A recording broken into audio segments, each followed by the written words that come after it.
오늘 우리는 벌써 한 해가 지나고 새해를 맞이하는 자리에 있습니다. 세월이 참 빠르다고 생각하는 그 생각이 저만의 생각은 아니라고 저는 생각을 합니다. 여러분들도 다 동감하시리라 생각이 되는데, 한 해 동안 코로나의 위협과 또 또 세상에 여러 어려운 일들도 많이 있었지만 때때마다 하나님께서 지켜주시고 채워주시고 인도해 주셔서 지금까지 믿음을 지키며 살아올 수 있는 은혜 주신 하나님께 감사와 영광을 이 송구 영신 예배를 통하여 하나님께 올려드립니다. 또한 한 해 동안 광야 같은 세상에서 믿음으로 살아내느라 고생하신 여러분들을 이 시간 격려하고 싶습니다. 그런 의미에서 우리 옆 사람에게 우리 박수로 격려하고 축복해 줍시다. 또 우리를 살아남게 해주신 하나님께 박수로 영광을 돌립니다. 감사합니다. 박수 다 쳤으니까 돌아갈까요 이제?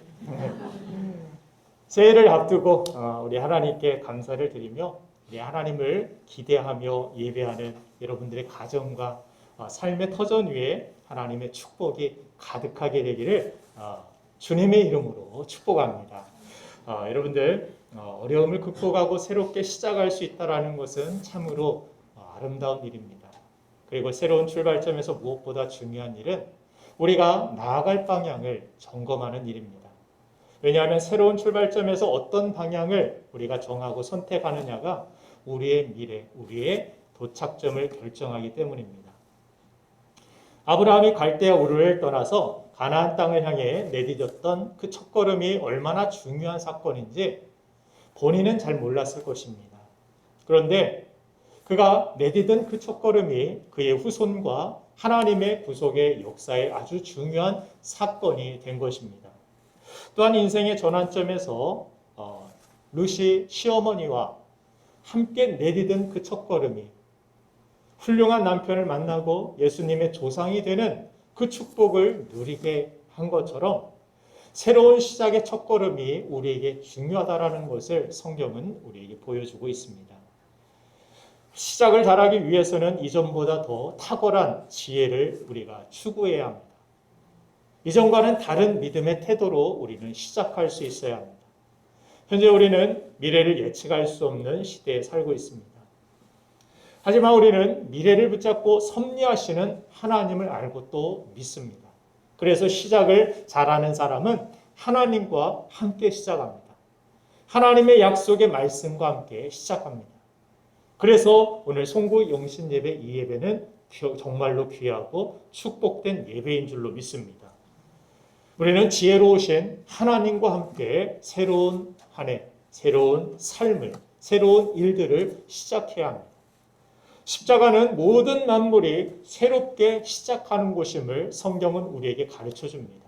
우리가 이전까지는 넘어지고 실패했어도 다시 새롭게 시작할 수 있는 곳이 바로 십자가입니다. 그래서 복음이 좋은 것입니다. 여러분들, 새로운 시작은 아름답기도 하지만 두렵기도 합니다. 한 번도 가보지 않은 길을 향해서 한 걸음 믿음으로 내딛는 것은 두렵고 떨리는 일이 되기도 합니다. 익숙한 것과 우리가 결별하고 낯선 땅에서 새로운 아침을 맞이하는 것이기 때문입니다. 그러나 우리가 기억해야 할 중요한 사실은 불확실한 미래의 땅에서 하나님의 은혜 없이는 새로운 시작도 이루어질 수 없다는 것입니다. 성경 여호수아 1장은 우리에게 새로운 시작에 대하여서 보여주고 있습니다. 그동안 하나님은 모세를 통해 말씀하셨고 이제는 모세가 죽고 여호수아를 통해서 이스라엘 백성들을 약속의 땅으로 가게 하십니다.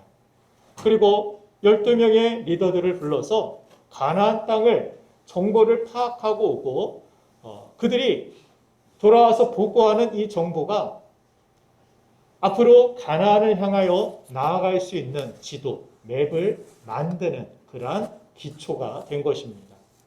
그런데 그들이 돌아와서 보고하는 정보는 10명과 2명의 정반대의 보고로 나누게 됩니다. 오늘 본문 민수기 14장 1절부터 2절 말씀을 보면 10명의 정탐꾼의 보고 내용이 나옵니다. 제가 한번 차례로 읽어드리겠습니다. 온 회중이 소리를 높여 부르짖으며 백성이 밤새도록 통곡하였더라. 이스라엘 자손이 다 모세와 아론을 원망하며 온 회중이 그들에게 이르되 우리가 애굽 땅에서 죽었거나 이 광야에서 죽었으면 좋았을 것을. 정탐꾼의 내용을 듣고 이스라엘 백성들이 술렁이기 시작했습니다. 원망이 터져 나왔습니다. 당신 때문에 우리가 여기서 다 죽게 되었다라고 부정적인 반응만이 나오는 것을 볼 수 있습니다. 반면에 여호수아와 갈렙 두 명의 보고가 완전히 달랐습니다. 민수기 14장 6절부터 8절까지의 말씀이 그 내용입니다. 제가 읽어드립니다. 그 땅을 정탐한 자, 눈의 아들 여호수아와 여분네의 아들 갈렙이 자기들의 옷을 찢고 이스라엘 자손의 온 회중에게 말하여 이르되 우리가 두루 다니며 정탐한 땅은 심히 아름다운 땅이라. 제가 성경 본문으로 읽겠습니다. 빛이 아른아른거리고 이제 앞자리가 5자로 바뀌어서 8절 말씀, 여호와께서 우리를 기뻐하시면 우리를 그 땅으로 인도하여 들이시고 그 땅을 우리에게 주시리라. 이는 과연 젖과 꿀이 흐르는 땅이니라.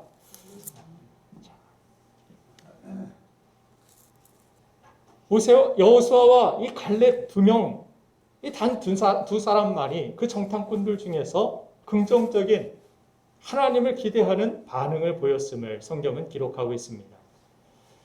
이 두 부류에 상반된 이 모습은 이제 모세의 시대, 광야의 시대가 끝이 나고 여호수아의 시대, 가나안 시대의 첫걸음을 떼는 새로운 시작을 앞두고 하나님이 왜 다수의 10명의 정탐꾼이 아닌 소수의 여호수아와 갈렙, 이 두 사람의 정탐꾼을 새 시대를 여는 지도자로 세우시고 그들이 왜 새 역사를 만드는 창조적인 인물이 되었는지를 우리에게 잘 보여주시고 있습니다. 우리 오늘 말씀을 통하여서 여호수아와 갈렙의 어떤 모습이 하나님이 기뻐하시는 모습인지, 하나님께 쓰임받고 형통하는 사람의 모습인지를 배우길 원합니다. 오늘 주시는 이 말씀을 통해서 얻는 지혜로 여러분들이 준비하는 앞길과 진로가 주님의 은혜로 잘되고 형통하게 되기를 주님의 이름으로 축복합니다. 또한 2022년 새해가 오늘 주신 이 말씀을 기준으로 살아가는 여러분들에게 하나님은 믿음의 새 역사를 창조해 주시리라 기대합니다. 또한 승리하는 복된 한 해가 되게 하시리라 믿습니다. 그러면 여호수아와 갈렙을 통해서 새해의 첫걸음을 떼는 우리에게 주시는 첫 번째 교훈은 바로 새 땅의 지도를 소유해야 한다는 것입니다. 새 역사를 창조하는 사람은 새 땅의 지도를 소유한 사람입니다. 하나님이 모세를 통해서 12명의 정탐꾼을 가나안에 보낸 것은 가나안을 둘러보고 지도를 그려오게 하기 위함이었습니다. 우리가 한 번도 가보지 않은 새로운 땅을 향해 나아갈 때 지도보다 더 중요한 것은 없습니다. 우리가 광야 같은 이 세상에 사는 우리에게도 속도보다 중요한 것이 바로 방향이라는 것을 알아야 합니다.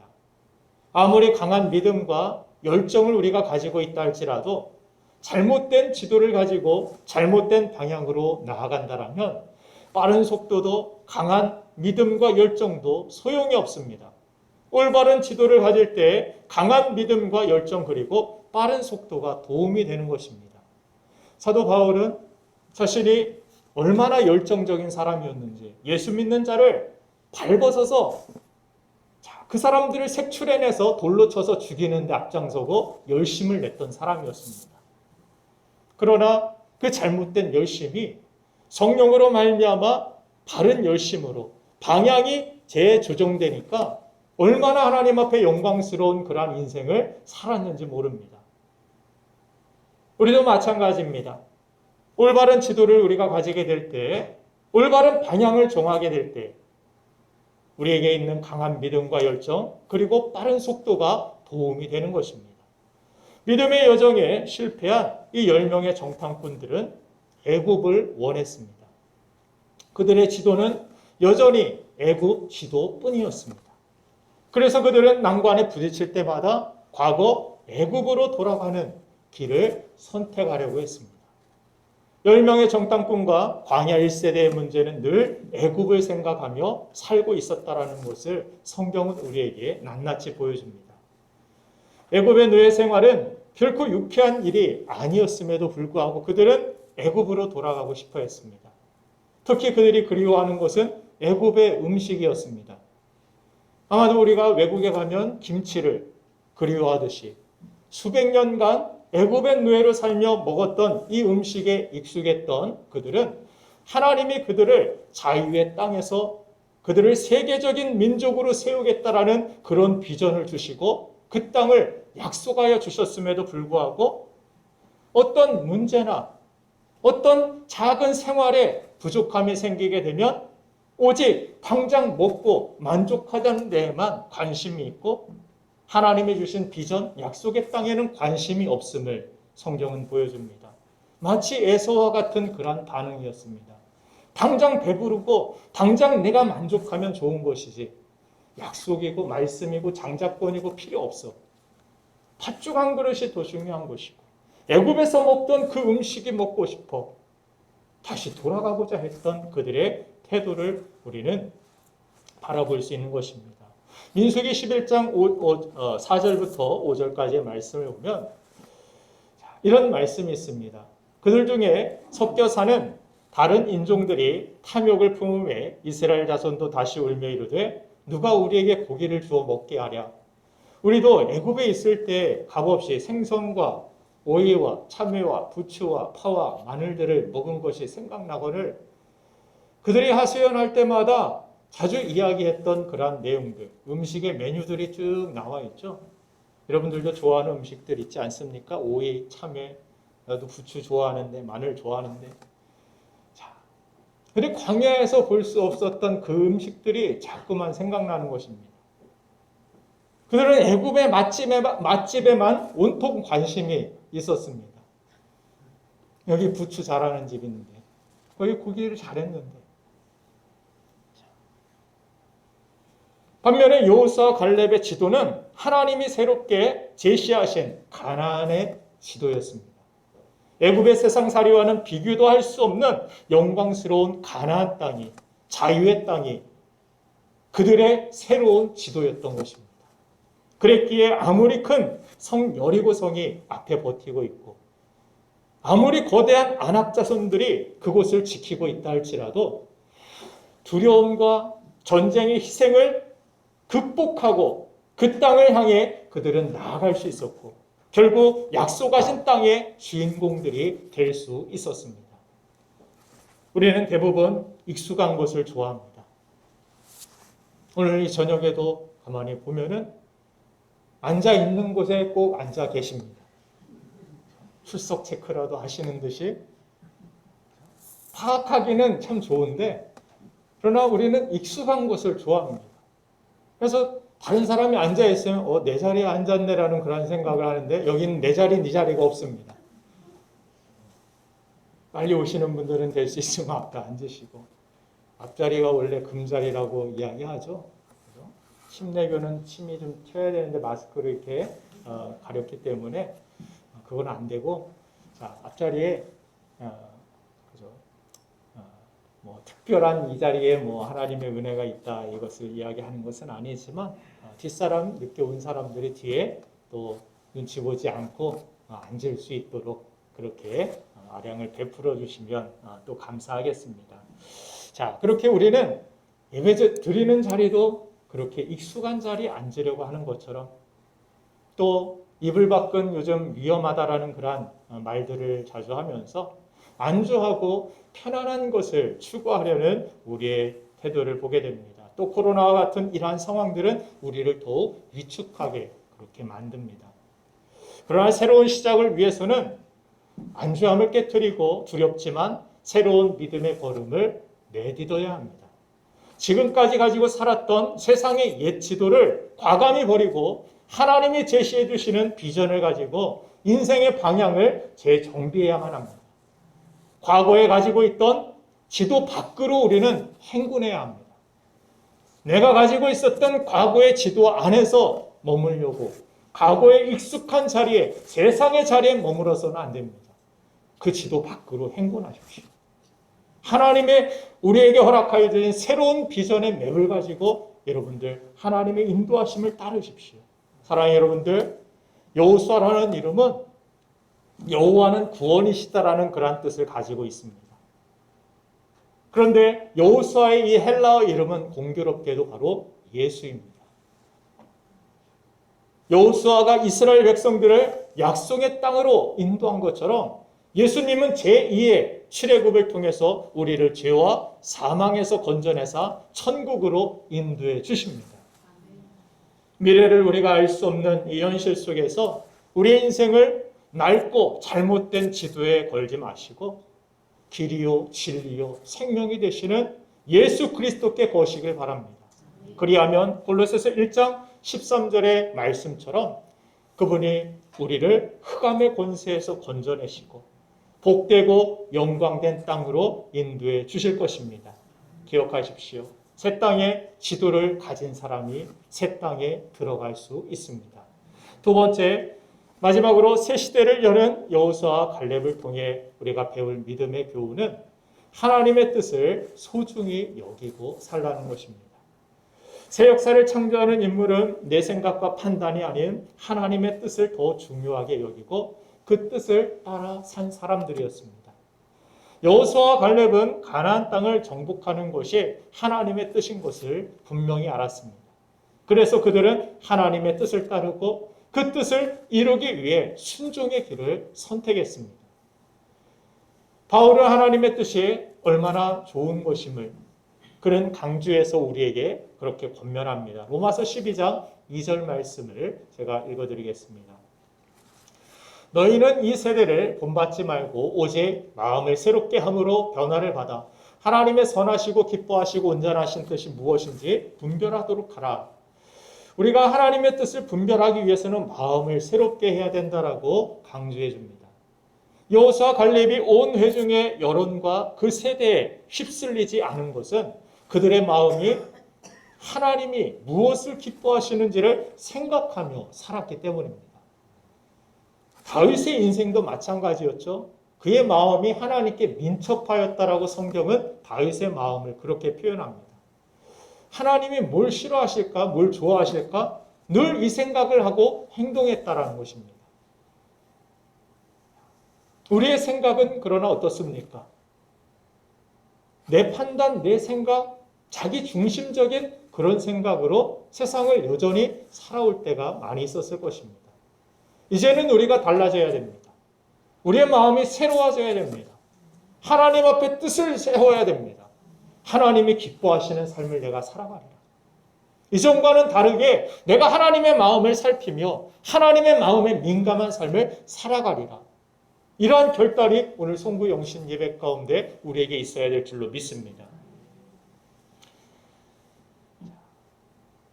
그래서 하나님께서는 그런 마음을 가지고 살았던 이들을 하나님이 칭찬하셨습니다. 특별히 갈렙을 칭찬하신 모습이 민수기 14장 26절에 기록되어 있습니다. 제가 읽어드리겠습니다. 그러나 내 종 갈렙은 그 마음이 그들과 달라서 나를 온전히 따랐은즉 그가 갔던 땅으로 내가 그를 인도하여 드리리니 그의 자손이 그 땅을 차지하리라.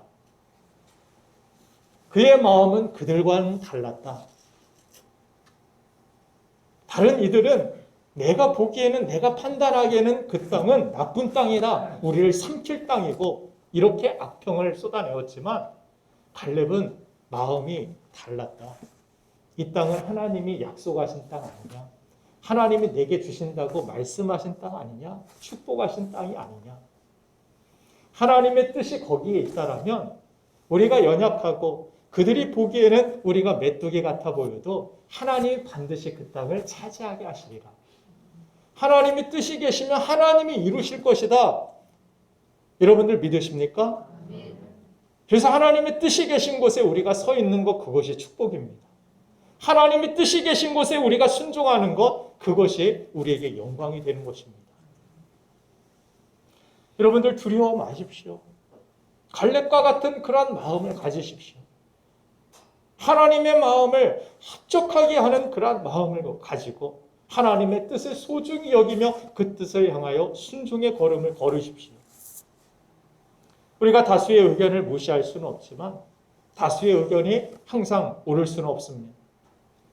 우리가 다수냐 소수냐보다 더 중요한 것은 누가 하나님의 뜻을 쫓아 살고 있느냐인 것입니다.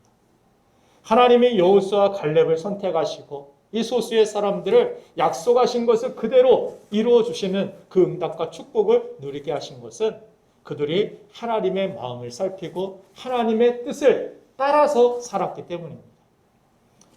어제 뉴스를 보니까 서울의 어느 신부님이 만취 상태로 신호등을 들이받고 다른 사람들 차를 들이받아가지고 사고를 내서 사람들의 분노를 산 뉴스가 나왔습니다. 그 뉴스의 댓글을 보니까 그렇게 힘들어서 알코올 중독으로 그렇게 살 바에는 결혼을 해라부터 시작해서 옷만 거룩한 척 입지 말고 행실을 똑바로 해라. 뭐 또 어떤 청년은 자기 다니는 청년부는 미사 끝나고 클럽 가서 또 다른 주님을 그곳에서 만난다는 그러한 고백까지 안타까운 그러한 고백들이 많이 있었습니다. 우리 청년부는 그럴 망할 청년들이 없어서 참 다행이라고 생각합니다. 만일 목장 예배가 끝나고 한 잔씩 하러 가면 여기다 십자가 세우고 거꾸로 제가 매달아 놓을 거예요. 진짜예요. 요즘은 하도 술 문화, 이런 동거 문화 이런 게 소위 말하는 국룰처럼 그렇게 당연시 여겨지는 아무렇지도 않게 많은 사람들이 다 그렇게 사는데 그런 시대다 보니까 믿는 사람들조차도 하나님의 뜻대로 고지식하게 하나님이 기뻐하시는 그러한 신앙생활을 하기보다 자기의 뜻대로 더 다수의 어떤 움직임처럼 그렇게 성경을 해석하고 그것이 자유인 것처럼 착각해서 사단의 유혹에 넘어가는 사람들이 참 많이 있습니다. 주변에 그런 사람들이 점점 많아지다 보니까 다 그렇게 사는데 뭐 나 정도면 괜찮지. 그래도 별 문제 없이 그런 사람들이 살아가고 있는 것 같던데 하고 거기에서 헛된 거짓된 용기를 얻어서 세상 풍속에 합류하여 살아가는 그러한 크리스찬들이 더욱 많아지고 있는 것 같습니다. 다니엘과 세 친구들이 살던 그때도 그랬습니다. 같이 포로에 붙들려온 사람들 대부분은 세상의 흐름과 환경에 맞춰 살았습니다. 그 나라가 우상 숭배를 하는 나라이기 때문에 포로로 끌려온 자기들이 무슨 힘이 있습니까? 여기다 절해하면 엎드려 절하는 일뿐이었습니다. 그래야 살아남으니까. 그래야 밥이 나오니까. 그러나 다니엘과 세 친구들은 달랐습니다. 하나님 백성들의 자부심을 가지고 그곳에서 살았습니다. 다니엘서 1장 8절부터 9절 말씀을 보니까 이런 말씀이 있죠. 제가 읽어드리겠습니다. 다니엘은 뜻을 정하여 왕의 음식과 그가 마시는 포도주로 자기를 더럽히지 아니하리라 하고 자기를 더럽히지 아니하도록 환관장에게 구하니 하나님이 다니엘로 하여금 환관장에게 은혜와 긍휼을 얻게 하신지라. 다니엘은 하나님 앞에 뜻을 정했고 주변에 믿는 사람들이 다 세상 방식대로 그렇게 무력하게 살아가도 그들은 하나님을 기쁘시게 하는 뜻을 따라 살기로 뜻을 정했던 것입니다. 결국 하나님은 그들의 직장에서도 그들을 높이셨고 왕의 앞에서도 왕이 입술에서도 하나님을 찬양하도록 그들은 세상을 변화시키는 사람이 된 것입니다. 이것이 정말 멋진 인생 아니겠습니까? 이것이 정말 천국 멋쟁이 아닙니까? 사랑하는 여러분들, 이제는 우리가 변해야 합니다. 하나님이 쓰시는 창조적 소수들은 모두 새로운 변화를 추구했던 사람들이었습니다.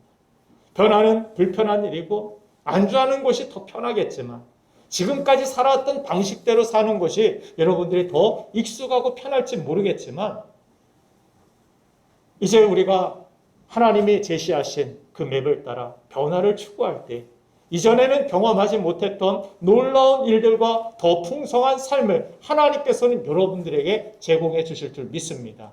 여러분들의 후손들이 여러분들의 그 발걸음을 통하여서 복을 받게 될 줄로 믿습니다. 그러나 우리가 하나님의 형통을 약속해 주셨고 약속의 땅을 준비해 주셨음에도 불구하고 우리가 여전히 과거의 맵을 가지고 세상의 것들을 더 좋아하고 옛사람의 모습으로 하나님의 뜻보다 내가 더 좋은 것을 향해 따라 산다라면 하나님은 우리를 결코 형통하게 하실 수가 없습니다. 우리의 태도 때문에 잘못된 지도를 가지고 우리가 열심을 내는 한 여러분들 말씀을 듣거나 여러분들의 기도 가운데 하나님이 기뻐하시지 않는 그러한 문화든지 음식이든지 마음에 꺼름칙한 그러한 일들이 있다라면 아쉬워하지 마시고 그것들이 하나님의 축복을 나를 더럽힘으로 더 이상 가로막지 못하도록 치워버리시길 간절히 바랍니다. 한 해라도 그렇게 살아보시길 바랍니다. 그리고 말씀이라는 그러한 새로운 지도를 가지고 축복의 땅을 향해서 저와 함께 나아가시지 않겠습니까? 하나님께서 부디 여러분들을 형통하게 하기를 주님의 이름으로 축복합니다. 하나님이 기뻐하시는 뜻을 추구함으로 여러분들의 인생이 또 여러분들의 새해가 반드시 형통하게 될 것입니다. 꼭 그렇게 되기를 주님의 이름으로 다시 한번 축원합니다. 이 시간 우리 함께 잠시 결단하고 기도하는 시간 갖겠습니다.